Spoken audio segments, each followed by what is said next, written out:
사랑하는 여러분, 오늘 우리는 모두가 외면하고 싶지만 반드시 응시해야 할 불편한 진실과 대면하게 되었습니다. 시중에서 돈을 빌리는 비용이 전례 없는 최고 수준에 도달했다는 소식입니다. 얼마 전까지만 해도 어느 정도 안정적이었던 금리가 순식간에 급등하며 많은 가구의 삶을 위협하고 있습니다. 특히 특정 디지털 금융회사의 변동형 자금 대출 비용이 명확한 한계를 넘어섰다는 사실은 현 상황이 지닌 심각한 의미를 보여줍니다. 이는 단순히 수치의 변동을 넘어섭니다. 상당 금액을 차입한 평범한 이들에게는 매월 수입의 절반 이상이 허공으로 사라지는 듯한 재정적 압박의 서막입니다.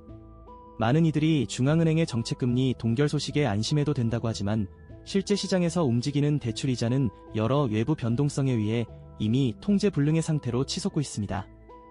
금융기관들은 자신들의 자금 조달 원가 상승을 명분으로 일반 시민들에게 가혹한 부담을 전가하고 있습니다. 예금 상품의 수익률은 소폭 인상하면서 대출 상품의 비용은 번개처럼 올리는 그들의 이자, 수익 극대화 전략 속에서 우리 대다수 시민들만 고통받고 있습니다. 최근 주요 금융기관들의 움직임을 보면 실로 충격적입니다. 이자가 오를 때는 한치의 망설임도 없이 대출 비용을 즉시 올리던 그들이 저축 상품의 수익률을 올릴 때는 온갖 이유를 들어 시간을 지연시킵니다.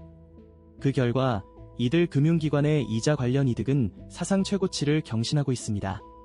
대다수 시민들이 빚더미에 눌려 신음할 때 금융권 종사자들은 성과급 잔치를 벌이고 있는 것이 오늘의 현실입니다. 과연 이것이 정상적인 경제활동의 모습이라고 할 수 있을까요? 더욱이 가구의 재정 상태는 급격히 악화되고 있습니다. 과거에는 주로 자산담보대출이었다면 이제는 기본적인 생활비조차 감당하기 위해 개인 신용대출이나 카드 서비스를 이용하는 가구가 기하급수적으로 늘어나고 있습니다. 이는 가구 경제의 근본적인 체력이 이미 소진되었음을 의미합니다. 정부 당국의 태도 또한 신뢰하기 어렵습니다. 최근 정부는 가구의 총부채 비율이 낮아졌다고 대대적으로 홍보했습니다. 그러나 그 이면을 들여다보면 허탈한 웃음만 나옵니다. 이들은 통계 산정의 기준 시점을 이전 시점에서 현재 시점으로 변경하는 기법을 사용했습니다. 특수한 경제 상황으로 인해 정상적인 경제 활동이 어려웠던 시기를 기준으로 불러일으킨 것입니다. 이는 명백한 국민을 향한 기만 행위입니다. 실제 대다수 시민들이 체감하는 빚의 무게는 과거 경제위기 직전보다 훨씬 무거운데도 수치상으로만 안전하다고 주장하는 꼴입니다. 채무 연체 비율은 이미 심각한 경고음을 울리고 있습니다. 지난 한 해 동안 금융권에서 회수하지 못해 상각하거나 다른 기관에 넘긴 채권 규모가 엄청난 금액을 초과했습니다. 올해는 그 기록을 또다시 경신할 것으로 예상됩니다. 그런데도 일부 자산 가격 상승론자들은 지금이 최저점이라며 자산을 매입하라고 부추깁니다. 그들은 건설 관련 기업들의 이익을 대변하며 선량한 대중을 위험한 상황으로 몰아넣고 있습니다. 과거 수십 년간 자산을 보유했던 부유층이나 여러 자산을 소유한 사람들은 이미 높은 가격의 물량을 정리하고 시장에서 벗어났습니다. 지금 이 부담스러운 상황을 떠안고 있는 사람들은 생애 처음으로 자산을 마련한 젊은 세대와 무리하게 자금을 끌어모아 투자에 참여한 대다수 시민들 뿐입니다. 특정 자산 시장의 희망 가격은 오를 수 있습니다. 하지만 거래가 실종된 상황에서의 호가는 아무런 의미가 없습니다. 그것은 단지 판돈만 올라간 위험한 도박판과 같습니다. 누군가 내 자산을 높은 가격에 매입해 주어야 내 자산 가치가 실현되는 것인데 지금처럼 높은 이자 시대의 그 엄청난 부담을 감수하고 자산을 매입할 사람은 존재하지 않습니다. 결국 버티지 못한 이들의 자산이 공개 매각 시장으로 쏟아져 나오고 있습니다. 공개 매각 정보에 따르면 이미 경매 및 강제 경매 건수가 사상 최고치로 증가하고 있습니다. 이는 가정이 무너지고 삶의 기반이 사라지고 있다는 슬픈 증거입니다. 설상가상으로 금융기관들은 자금 대출의 중도 상환 수수료까지 다시 올리고 있습니다. 대출을 조기에 갚아이자 부담을 줄이려는 시민들의 마지막 노력을 허용하지 않겠다는 의도입니다. 자금 대출 총량을 관리해야 할 때는 수수료를 낮춰 상환을 유도하더니 이제는 이자 수익을 극대화하기 위해 나가는 길을 봉쇄하고 있습니다. 이것이 대한민국 금융 시스템의 숨겨진 모습입니다. 빚을 낸 가구들의 소득 대비 대출 비율은 이제 상당한 수준을 넘어섰습니다. 총 자산에서 부채를 제외한 순자산의 비율은 극히 미미한 수준에 불과합니다. 자산 가격이 단 몇 %만 하락해도 사실상 전 재산이 마이너스가 되는 한 개의 가구가 도처에 깔려 있다는 뜻입니다. 국제적인 금리 격차와 강세 달러 현상 또한 우리 경제를 압박하는 거대한 파도입니다. 달러의 우위를 강화하려는 특정 국가의 움직임은 당분간 고금리 기조를 유지할 것임을 시사합니다. 이러한 상황에서 우리 중앙은행이 금리를 내릴 수 있을까요? 이는 절대 불가능합니다. 환율 변동성이 커지고 물가가 안정되지 않는 상황에서 금리 인하는 자멸행위나 다름없기 때문입니다. 결국 우리 시민들은 앞으로 상당 기간 동안 현재의 높은 이자 부담 속에서 버텨내야 합니다. 누군가는 이 시기에도 특정 자산 가격이 오를 것이라며 헛된 희망을 주겠지만 냉혹한 지표들은 이미 파국을 가리키고 있습니다. 연장자 세대 여러분의 상황은 더욱 위급합니다.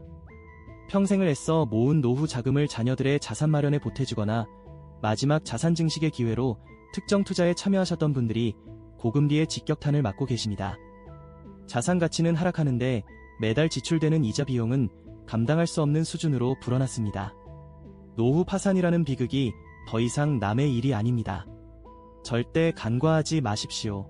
금융기관은 여러분의 재산을 보존해주는 곳이 아니라 체계를 통해 여러분의 부를 합법적으로 이전시키는 곳입니다.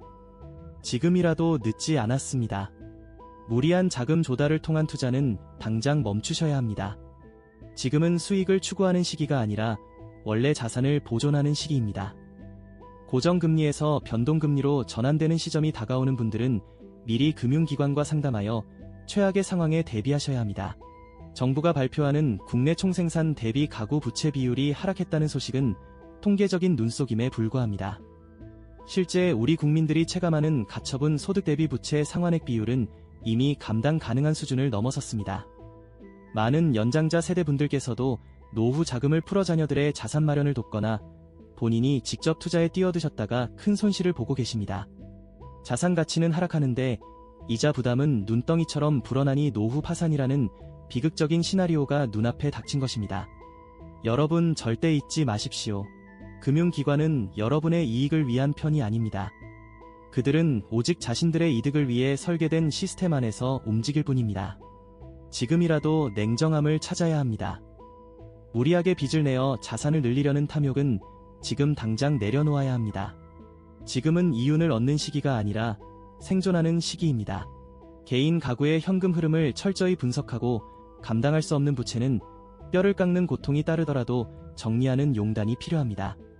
맹목적인 자산 신화에 갇혀 가족의 미래를 담보 잡히지 마십시오.